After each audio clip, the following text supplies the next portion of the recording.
Good morning to everybody. We're going to talk about GIProBalance. And I'm going to introduce some terms that you may not have heard before, but you might hear them as you're talking with other people, or perhaps you're looking at things on the internet. So I want to introduce those terms to you in a few moments. And I'll give you an explanation and how that all works. Now, for those of you who may be new to this type of call, the purpose of the call is to give you the knowledge and the understanding of the product, why we created the product the way we did. And of course, there are the basics on what would you use it for, why would you need it. We'll talk about that.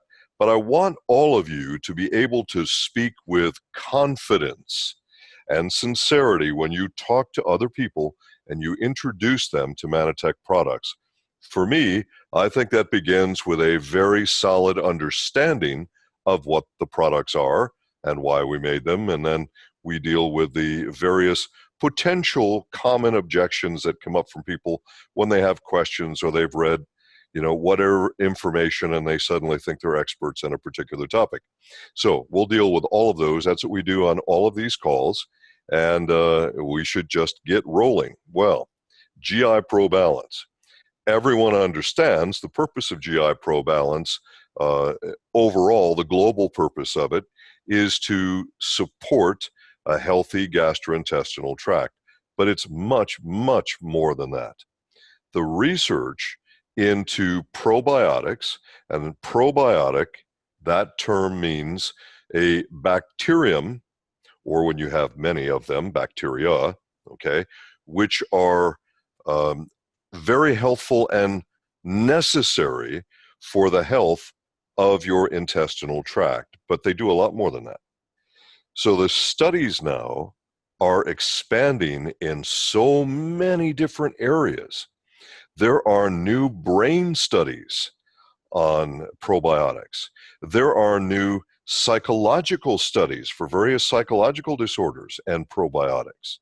There are studies on a list of physiological things, not just the immune system. I know that probably all of you have probably heard that most experts believe that at least 70% of your body's total immune function originates in the intestinal tract.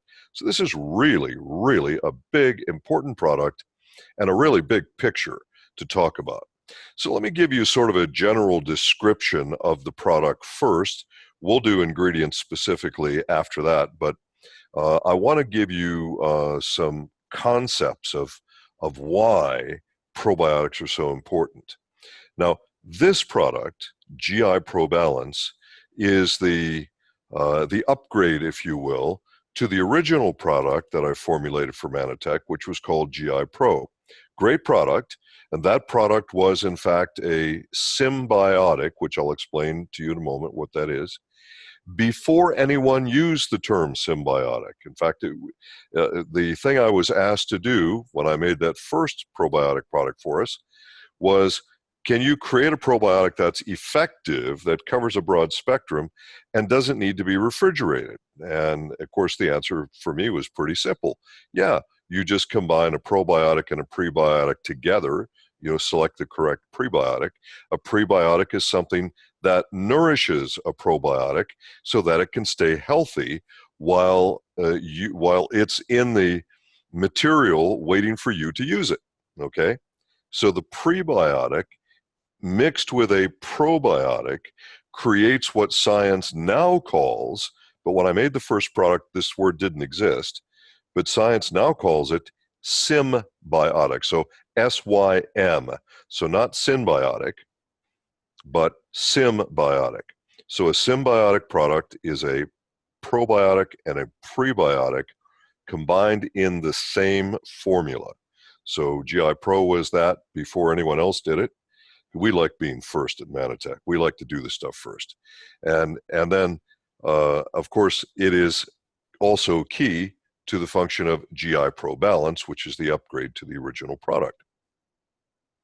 Now, the original product had 3 very healthy, important strains of probiotic bacteria.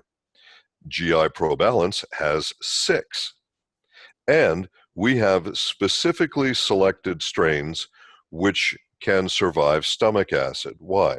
Well, you got to swallow this stuff. It's going to pass through stomach acid. And there are types of probiotics that don't survive stomach acid very well. So obviously this was an important consideration. You also have far more probiotic in this product, GIProBalance, than we had in the original. And that can be important as well, because you do need a lot of probiotic bacteria to do a lot of the functions that I'll be talking about on this call in our next few minutes. So with this in mind, we combine these and we wanted to make it convenient. And I don't know about you, but a lot of people complain of something called pill fatigue. You know, I take too many pills, I take too many capsules. Can you put it in powder? Can you make it into a flavored powder? Whatever. Well, that's what we did. That was the request, and that's what we did. So this is in a slim stick, or you may want to call it a sachet, whatever you want to call it. And it is flavored, and most people think it tastes pretty darn good. I remember when I launched this product in Australia initially, there was a member of the Australian staff who actually ate all 30 sticks while he was watching me do the presentation launching it on stage because it tasted so good. And I told him not to get too far from the bathroom that day. But anyway, no other harm would be done on that one. Probiotics are important, obviously, for gastrointestinal health, and they're important to keep your bowel as normal as it can be, normal and healthy. So that's important for your regularity, etc. It's also important for digestion and absorption, more on the absorption side than on the digestive side, because most digestion is going to occur with either digestive enzymes or acid, depending on what we are trying to digest. However, there is still some digestion that takes place with probiotic bacteria once it's in the intestines. But mostly what you're focused on here is absorption. So the digestion hopefully has done its job correctly in your GI tract, and then the probiotic helps you to absorb the nutrients more effectively. Now, it's interesting. We were doing scientific study at Manatech. We were studying how ambrotos actually works in the digestive tract and what can we see that it does and how does it interact with various bacterial species in the intestines. By the way, there are more than 500 different types of bacteria which exist in the gastrointestinal tract, and they coexist, right? These are good things that we're talking about. But there are certain ones that are very specific to certain functions, and that's what we were looking to do here, you know, supporting the immune system and supporting various other functions that we've talked about in terms of absorption, etc.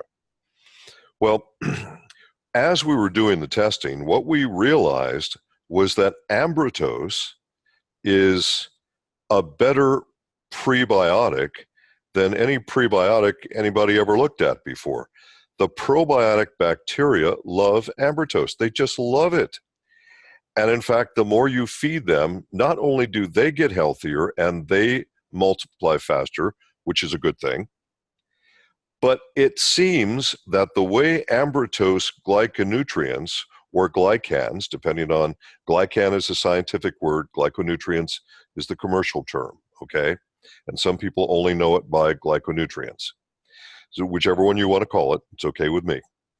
So the absorption of the glyconutrients, or glycans, requires certain probiotics.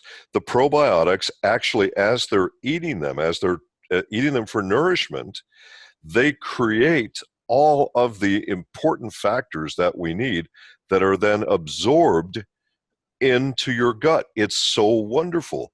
So technically, the product GIProBalance is symbiotic, so S-Y-M, but it is synbiotic, S-Y-N, like Nancy, S-Y-N, with ambrotos.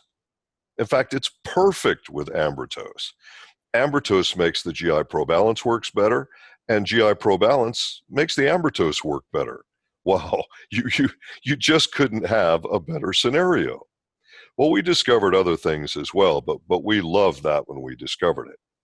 Well, when we made the GIProBalance, we knew that we had to put certain ingredients in there with the probiotic in order for the probiotic to remain healthy and viable. Viable means alive. So these are healthy bacteria that are good for your body and that need to be alive or viable in that slim stick before you ingest it. And the only way they're going to stay alive and viable is if we give them certain ingredients, such as the prebiotics, as an example. Well, another study that I want to tell you folks about, which I think is exciting. Oh, and let me do the little disclaimer thing here, okay? In the United States, we have another new rule, and we cannot say the word inflammation. Now, in most countries, you can still say the word inflammation, but not in the US. So, if you're just doing business in Australasia, not a problem. But if you're doing business with someone in the US, you're signing up a new US associate, you may not use the word inflammation when you are talking to them. So everybody get that clear in your minds, okay? Because I'm about to talk about inflammation. So you can still talk about it in Australia, at least for now. Who knows what the regulators will do? But for now, that's what you can do. So there are a number of studies now. I mean, the studies are growing rapidly because the interest in this is really growing among scientists. And they're finding that there are a number of inflammatory factors which improve as your probiotic balance in your intestines improves. Now, here's another reason to take probiotics every day, because most scientists now agree that virtually every kind of immune challenge, and I'm saying every kind of immune challenge, either has an inflammation component or causes inflammation. Some scientists believe that immune problems start as inflammation and then become the immune problem. Well, that argument has not been settled yet. Okay, so they're still fighting about that. But the point is, inflammation's bad and you don't want it. So two of the bacterium that we put in here have a really interesting scientific study behind them. So this is not a study done at Manatech. This was a study done independent of Manatech. And this was a randomized, double-blind, placebo-controlled human study, crossover, etc. Okay? So a very, very strong study the way it was constructed. And what they wanted to do was to give two strains of bacterium, and they used Bifidobacterium breve, and they also used, when I say this, now some of you are going to think, oh my God, that sounds like a terrible thing. It sounds like something bad. Folks, we don't put terrible things in our products. And this other one is called, and don't freak out, it's a good thing. It's a good thing, all right? But it's called Streptococcus thermophilus. Now, Streptococcus thermophilus, I know what you're thinking when you hear it, but it has nothing to do with the throat infection. Okay, it's not related to that, so don't worry about that. So they used these two in their study because they had already seen very effective changes in inflammation from laboratory study. So now they want to just do this in human beings and see what happens. So they construct this, they make this study with very healthy men who are resistance trained. So these are very physically fit men. They do resistance training every day and so on. And what they wanted to find out is if they simply gave these men these two strains of bacterium that I just mentioned, if they simply gave them those, could there be a reduction in the inflammatory biomarkers after exercise? Because this could be a super, super thing, obviously, for athletes, or for even the individual who's just trying to keep fit and going to the gym every day. Remember, the older we get, the more inflammatory reaction you are going to have when you are doing resistance to your muscles. And of course, that's going to happen in your joints as well, and so on. Okay. So they tested for two markers. They tested for something called interleukin 6 or IL-6, and they also tested for creatinine kinase, or what's simply listed on medical tests as CK. Now, these are both markers of inflammation. So they gave these healthy men these two strains of probiotic. They went out and did their normal resistance training, and then they measured them from 72 hours post their exercise training. And what they found was that the levels of IL-6 and CK both decreased significantly. And they also found that even 48 hours post-exercise. Now, some of you have heard me speak of DOMS, so that's delayed onset muscle soreness, DOMS. Any of you who've done physical activity, and especially if you've not done physical activity for a long time and then you do it, and you do a lot of strenuous stuff, it's usually 2 days after the exercise that you start to hurt really bad. And so it can be 1 day for some people, but it's usually 2 days. And then even into the third day, where the muscle soreness and stiffness can be very severe. I mean, for some people, like they can't even move from the pain, okay? So this is very, very important, because these probiotics have a range of other things that they do for the body. And now understand, Manitech does not make an anti-inflammatory claim with this product. We do not make that claim. And once again, just to make sure that we are all legally correct here, this was not a Manitech study. This was done independent of Manitech, and it was done not on GIProBalance, but on just 2 of the strains of bacterium, 2 of our 6 strains that we put into GIProBalance. For me, this is very exciting, because I think to myself about all of the many, many factors that result in inflammation in the human body. And of course, inflammation is simply never a good thing. It isn't that it hurts. You know, it is an indicator that your immune system is going in the wrong direction. So this is very, very important. And I think, again, very exciting that they found this in this study. Now, there are other studies out there that are pretty exciting as well, but let me get back to the basic formulation, and then I'll do some things with other functions of probiotics. All right, now the prebiotic that we used in this is called fructooligosaccharides. You don't have to spell that, okay? Fructooligosaccharides are, as the name implies, they are naturally occurring saccharides, so plant saccharides. And these are, fructooligosaccharides they can be gotten from many fruits. They can be obtained from some vegetables. For instance, onions have fructooligosaccharides, bananas, lettuce, wheat. So there's a number of sources of that. So that's the prebiotic to keep the probiotic healthy while they are in the slim stick waiting for you to get healthier after you swallow them. Okay. Now, what about the numbers? People ask me about the numbers all the time. Well, is it enough? You know, is 1.5 billion CFUs, and by the way, CFU means colony forming unit.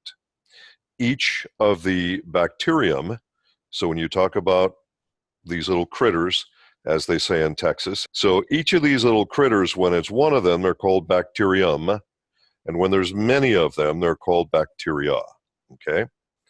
So these little bacterium, they need to be fed properly so that they can do their job, and of course, once they get into your gut, they can multiply very rapidly.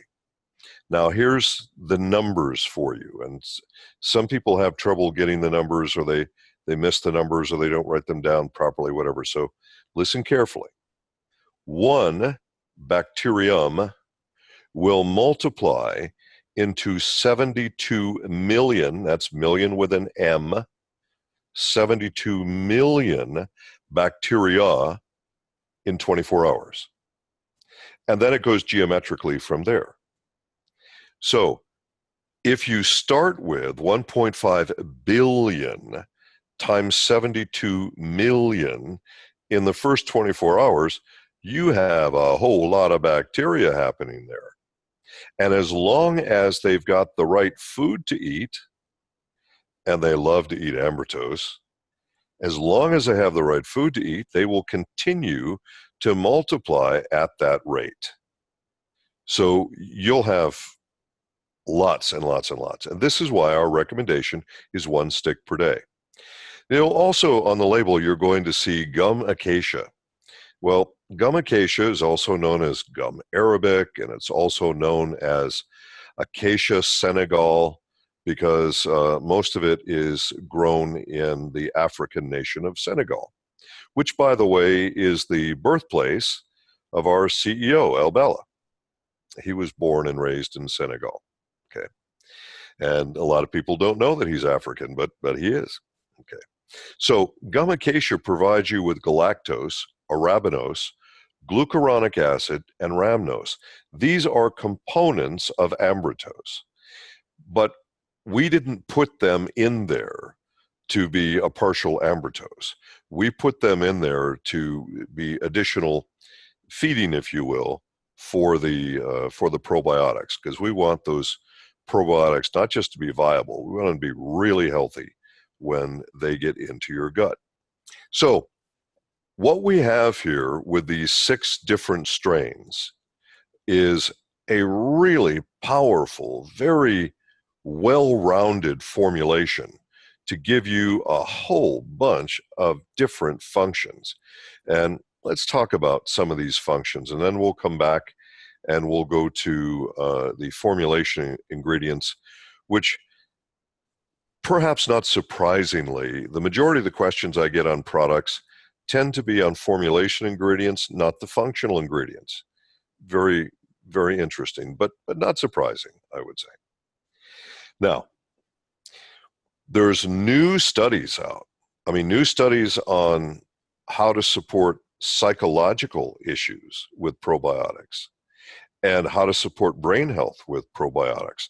Now, you might say, how in the world do you connect the intestines to the brain? How does that connection happen? Well, you've heard of cellular communication, I'll bet.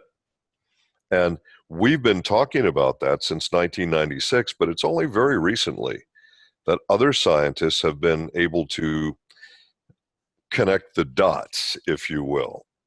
And so when you talk about your gastrointestinal tract, you might see things like the microbiome.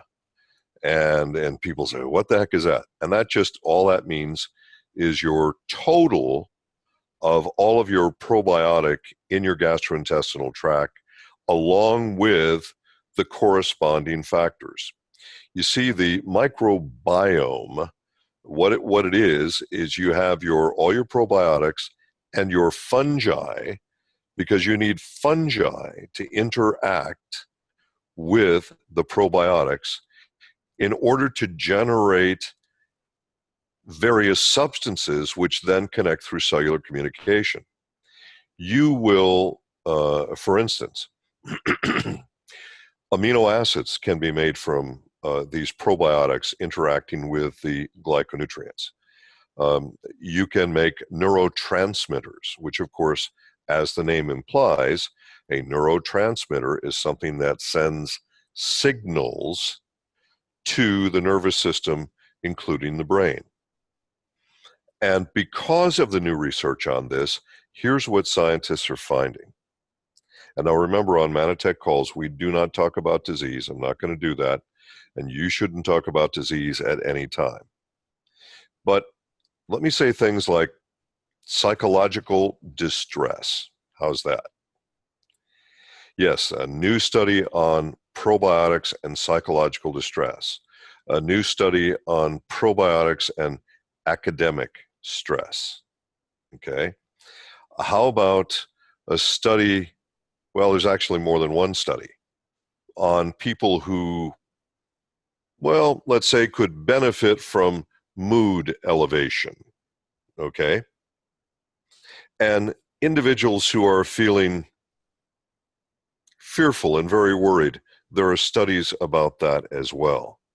So, just in the area of psychological issues, probiotics appear to be extremely important through this neurotransmitter activity that I just talked about.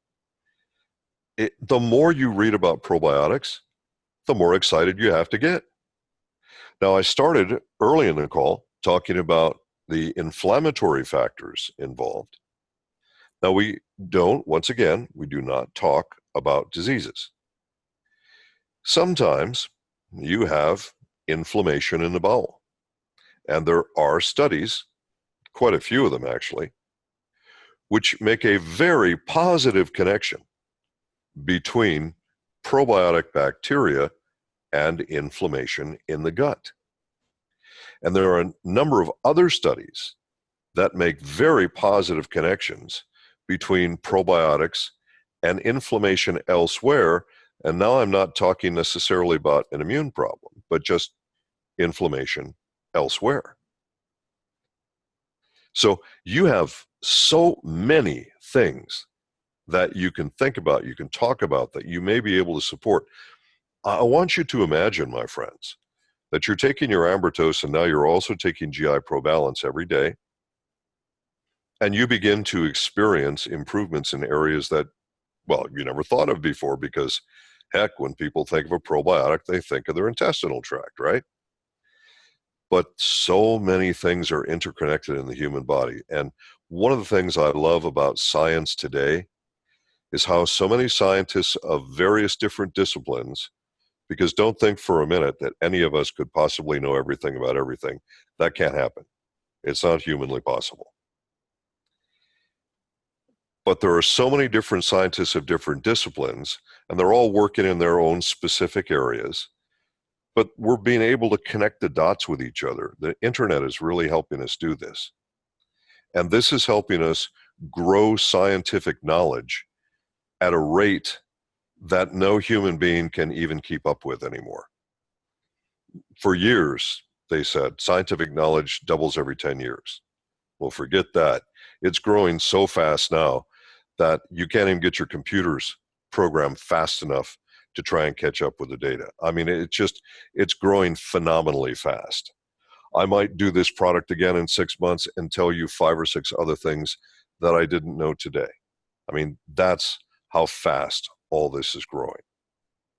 So this is amazing stuff, and this is one of these stay tuned, because there's more to come. I guarantee it. Just the studies that I have already read, and folks, there are now millions literally of studies that have some kind of nutritional link to health. I'll never read them all in my lifetime. I can't keep up with them. Nobody can. They're just going too fast. But just of the ones I've read, wow. I mean, double wow. Super exciting. So the potential applications for immune function, absorption of nutrients, just absorption of nutrients is huge. And your gastrointestinal function, obviously, brain function, psychological issues, and then, of course, inflammation. Like, oh my gosh, I don't know what the numbers are in Australasia, because Ray mentioned how busy I am, and folks, I can't even articulate how busy I am, especially this weekend. But I'll tell you what, in this area, it's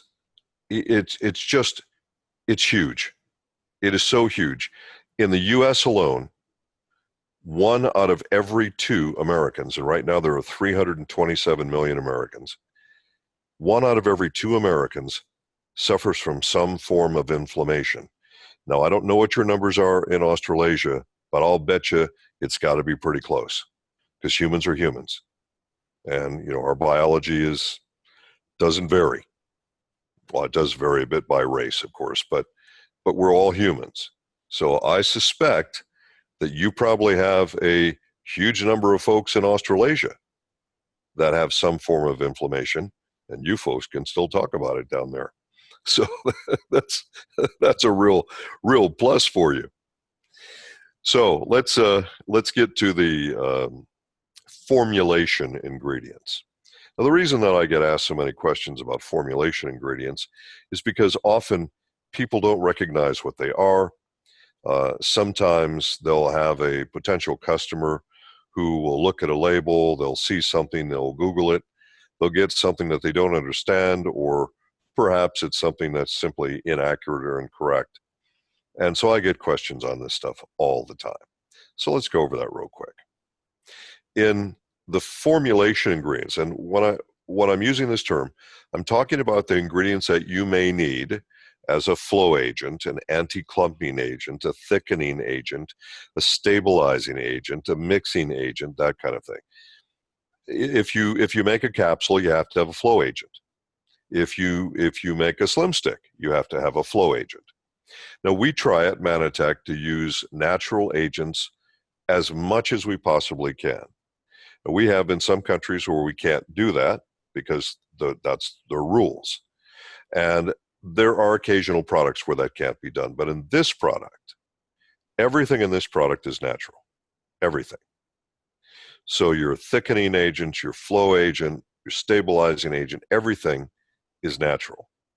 But formulation ingredients are not considered as functional ingredients because they have nothing to do with the actual function of the formula. And very often, their only function is to interact with the active materials to stabilize it, to mix it, to whatever, okay? So you'll see on the label maltodextrin. And maltodextrin is a naturally occurring polysaccharide. Now, some people say, oh, I read something that maltodextrin could raise your blood sugar. Yeah, if you eat it by the mountain, of course it could. And there are a few polysaccharides that could. Now, the amyloidose polysaccharides don't, okay? But there are a few that can. But the amount of maltodextrin that we're using in here is below that level, so it shouldn't be an issue for anybody, okay? Now, maltodextrin, it's very easy to absorb into the human gastrointestinal tract. And it is regarded as safe, and so you don't have any problem with that. But we have to use the maltodextrin. It does contribute to sweetness a little bit in the product because it's one of the few polysaccharides from nature which is actually sweet. Most plant sugars are not sweet, but maltodextrin does have a little bit of sweetness to it. And this is also used as a part of our flow agent. Now, in addition to that, you'll see modified food starch. Well, the modified food starch is there primarily as a thickening agent, and it's also contributes to texture and so on.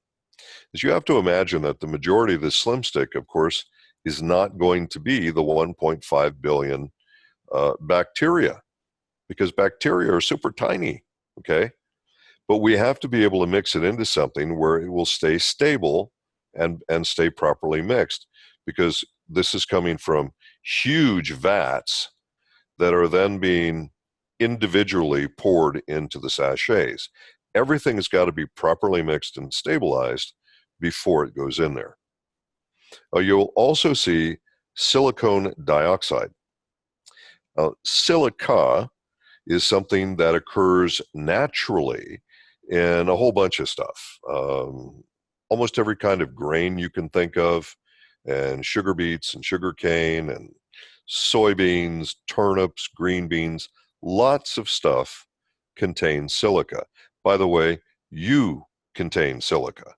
because it's part of what you need for healthy bones. Okay, but that's not why we have this in the formula. Now, the silica is in the formula because we need this, and this would be, you'll see this in a lot of our capsules as well. We need this as an anti-clumping agent. Because this is naturally occurring, we think it's a great way to keep the material from clumping up. Again, when you're mixing different materials that are not normally mixing together by themselves, you have to do other things to make it happen. Okay, so that's what's in there, and no, it's not bad for you, and it's not like that stuff that you find in the little bag of crystals in the electronics products that you buy. That's different. Okay, so don't worry about that. Now, most of the sweetness in this product, and you will find that it is quite sweet, most of the sweetness is from xylitol. Xylitol is called a sugar alcohol. In fact, if you take any plant saccharide or plant sugar and you make it through the alcohol extraction process, it's then called a sugar alcohol, and it will end in OL. So the sugar that we start with is xylose. Okay? Whenever you see a word that ends in OSE, it means it's a sugar of some type. Xylose is a wonderful plant sugar. It's one of the few plant sugars which is sweet, but xylose, especially in the form of xylitol, and don't worry, there's no alcohol in the product, okay? A sugar alcohol, it means it's been made with the alcohol extraction process, not that it is an alcohol or that it contains alcohol. I get that question all the time, okay? So xylitol has been studied in individual studies, and I think this is exciting. It's been shown to reduce ear infections in children, xylitol. But most important is that xylitol reduces tooth decay. Xylitol is sweet, and it protects your teeth from cavities. How cool is that? Every dentist who discovers xylitol gets just all excited about it. I mean, I've had dentists say to me, why don't you make this product and that product with xylitol? Well, sometimes you can, sometimes you can't. That's different complications. I personally only use xylitol as a sweetener. That's all I ever use. When I travel, I carry little packets, so they're like the size of a sugar packet that you might get on a restaurant table, okay? But it's filled with xylitol instead of sugar or instead of an artificial sweetener, because this is natural. It's low glycemic. In fact, it's almost zero glycemic, which means it doesn't raise your blood sugar. That's really good. Protects your teeth from tooth decay. In fact, since I've started using xylitol as my only sweetener, I've had no cavities at all. That's pretty cool. I love that. So here you have a way to make something sweet, and it does taste really good. I think this product does taste really good. And it has these other benefits. Now, Manitech doesn't make the tooth decay benefit. Okay, I'm not saying that's a Manitech claim. But what I am telling you is that is a known benefit of xylitol. So if you're wondering, why did we use that and say not stevia? And most people incorrectly say stevia. It's really pronounced stevia. Stevia has a pretty tough aftertaste. And it's pretty hard to sweeten some things with stevia and make it taste decent, okay? Even though stevia is the most common natural sweetener in the world. It's most commonly used. There are some individuals, on a rare case, it's rare, and it takes a fair amount of xylitol to do it, more than you have in these slim sticks, okay? But one of the reasons that we don't use xylitol all the time for everything is because at a certain level of xylitol, you may have some people that have some gas or bloating that develops, okay? Whereas with maltodextrin, it goes into your gut really fast, Xylitol is a little more difficult to break down. Most people do it fine. Every once in a while, there's somebody who doesn't. You'll also notice yogurt flavor, and of course, that's actually made from fermented milk, just like what you'd think it is, okay? Because we had to put a flavor in this, obviously, as you want to make it taste good. So this is, again, another very, very positive thing. Now, one of the bacteria that we have put in this product specifically produces lactic acid in your gut. Now, I know that sounds bad, but it's actually good. Why is it good? Because if you produce lactic acid in your intestinal tract versus your muscles, if you make it in your muscles are hurt. But if you make it in your gastrointestinal tract, it helps you break down dairy products. So that's a very good thing. And that was another reason why we chose that particular one. Okay. Now the question always comes up because people understandably, they see the word lactose as part of a word, or they know that there's dairy involved, they know there's yogurt involved, and there's a lot of people in the world that do not know the difference between lactose intolerance and milk allergy. They're two different things entirely, with two different causes and two different sets of symptoms, okay? Most people, if they're lactose intolerant and they consume enough dairy to have a reaction, they say, oh my God, I'm allergic to dairy. Okay. Now, folks, the allergy is caused by a protein in milk, which is called casein. Has nothing to do with lactose at all. Lactose, remember, if the word ends in OSE, it's a sugar. If the word ends in ASE, it's an enzyme. Okay. So think all the cool stuff you're learning today. Right. So then, if your body is not naturally producing enough of an enzyme called lactase, and you ingest a food that contains lactose, then you don't have the enzyme to break that down, and the result will be cramping, bloating, diarrhea, that kind of thing. Those are lactose intolerant symptoms versus an allergy. Now, if you want to be sure if you're allergic to something, well, you go to a medical doctor who is an allergist, and you get the appropriate tests. Okay. Guessing is not something I ever like to do as a scientist. I like to be sure of what I'm talking about before I talk about it. So then, people say, well, it's got dairy and I think I'm allergic to dairy. Well, if you think you are, go get a test and find out if you are. That's important because you don't want to take anything into your body if you're allergic to it. That's for certain. Okay. Well, once you've confirmed that you're not allergic, then the next question is, are you lactose intolerant? Well, as I say, we did put one of the bacterium that we put into this product specifically produces lactic acid that helps you break down lactose in your gastrointestinal tract, and that is where you would be feeling the symptoms. Okay, the gas, the bloating, and so on would be in your gastrointestinal tract. So then the question comes up, well, how much lactose does it take to get a lactose intolerance reaction? The bloating, the diarrhea, all that stuff.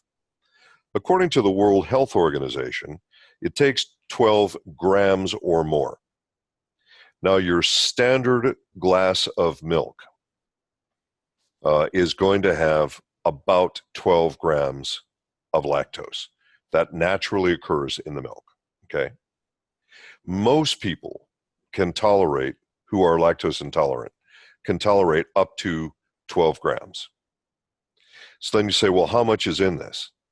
We're talking a fraction, a small fraction of a gram. It's so low that we don't even have to list it.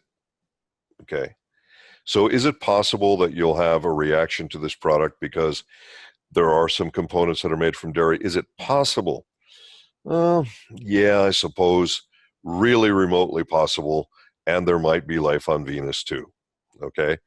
But it's gonna be pretty slim probability, okay? All right, let's talk about a few things because we're getting closer to the end of this training hour. So there are a long list of claims approved in the US, but not all the same claims are approved in every country.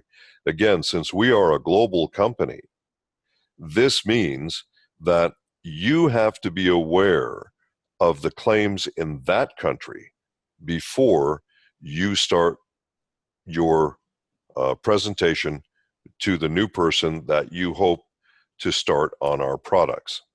Make sure that you've got them all. So on your flyer, it talks about the fact that everything in the product is natural. No artificial sweeteners, no artificial flavors, no artificial colors. We've had no artificial formulation agents added to it. So none of that stuff. So you've got a completely natural product. The vitamin C in it is natural. I know it says ascorbic acid, and I know that Manatech Associates have been misinformed on that. Ascorbic acid is simply the formal name for vitamin C. It is not the case that if it says ascorbic acid, it always means it's synthetic. This is not true, okay? Ascorbic acid is simply the formal name for vitamin C. So you can see your approved claims on this. If you, on my screen, I can't see the whole thing. Can you scroll up just a little bit on it, Ray? Yeah, the other way. Okay. Good. Thank you. Thank you. So you see your approved claims for Australasia are right there under benefits. Those are your benefits claims. And you can certainly say any of those powerful things. But I wanted you today, and I've given you so much more to understand about the possibilities of probiotics and why they're important. So when you're sharing, you want to make sure that you're not sharing in a way where you're saying, Manatech says that this will happen for you for sure, or something to that effect, okay? So understand the way that I shared with you today, where I said to you, there are studies, which are not Manatech studies, but these are independent studies that indicate the following things. And if you use that kind of language, you're in pretty good shape, okay? And you want people to know, and another thing that you can do, which if I was building a downline, I'd probably do myself, is, I might get to a certain point and say, you know what? You should Google xylitol. You should Google whatever, okay? And what you usually will come up with, when you're using a scientific term instead of a commercial term, you'll usually come up with good scientific stuff that you won't usually have too much nonsense that appears on there, which is I personally like to use the word glycan. Now, I know our company says glyconutrients, and we've always said that, and I'm not going to get into a sword fight with anybody over this, okay? But I personally like to use the word glycan because when you Google glycan, everything you come up with is science, no nonsense, because that's a scientific term. And if you Google glyconutrient, well, you might come up with all kinds of nonsense, okay? And who needs more nonsense? So you'll see that on your flyer, it does a very nice job of giving you the basics, but I think you need to go a few steps beyond in terms of talking about the importance of gut health and the fact that there are studies out there that are now making a clear connection between the gut and the brain, between the gut and behavior, between the gut and the immune system. And of course, the inflammatory studies, and there are so many now. And personally, folks, as long as you, in my opinion, and I'm not in the legal department, obviously, but in my opinion, as long as you're allowed to use a powerful word, use it. That's the way I see it. Because we are on a mission to help as many people as we can on this planet with our products. And you can't help them if you can't convince them to put this stuff in their mouth. So this is where it starts. And once you are well armed and confident, then you can get the job done effectively out there. And that's really what I'm hoping for all of you. So that's kind of the synopsis of GIProBalance, our symbiotic, which is made deliberately, purposefully, to work in conjunction with Ambertose, and it will work beautifully with all Ambertose products, including the new one that you folks will have coming up in September. So it works with all of them beautifully, works with all of them the same way. Okay?